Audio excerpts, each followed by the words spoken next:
ఇది 1026 అంటే సరిగ్గా 1000 సంవత్సరాల క్రితం నాటి మాట.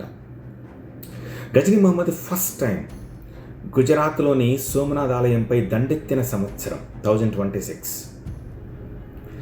నాడు వేలాది మంది హిందువులను ఊచకోత కోసి టెంపుల్ని సర్వనాశనం చేసి అక్కడున్న అపార సంపదను దోచుకుపోయాడు 1026. అది మొదలు సోమనాథ్ ఆలయంపై ముష్కరులు పదే వీలు చిక్కినప్పుడల్లా దాడులు చేస్తూనే వచ్చారు. హిందువులను చంపి అక్కడున్న సంపదను దోచుకుపోతూనే వచ్చారు. కానీ 1000 ఏళ్ల కాల పరీక్షలో ఈ టెంపుల్ నెగ్గింది.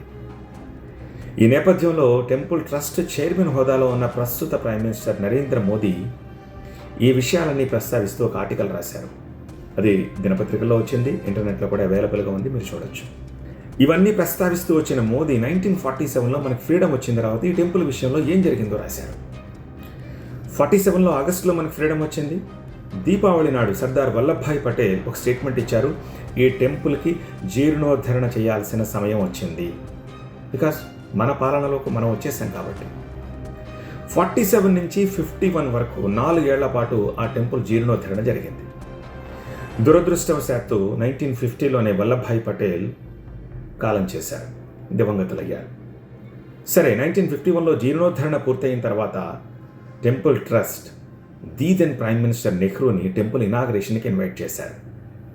అంత పౌరాణిక ప్రాశస్యం ఉన్న టెంపుల్, అంత హిస్టారికల్ టెంపుల్ ఇనాగరేషన్కి రమ్మంటే నెహ్రూ విముఖత చూపించారు. సరికదా, ఆయన క్యాబినెట్ సహచరుల్ని, ఇతర అఫీషియల్స్ని ఎవరిని కూడా ఆ టెంపుల్ ఇనాగరేషన్కి వెళ్ళొద్దని చెప్పారు. కానీ then president doctor Babu Rajendra Prasad Nehru ఆదేశాలని బేఖాతరు చేస్తూ ఆ టెంపుల్ ఇనాగరేషన్కి వచ్చారు. ఆ ఫోటో కూడా చూడొచ్చు.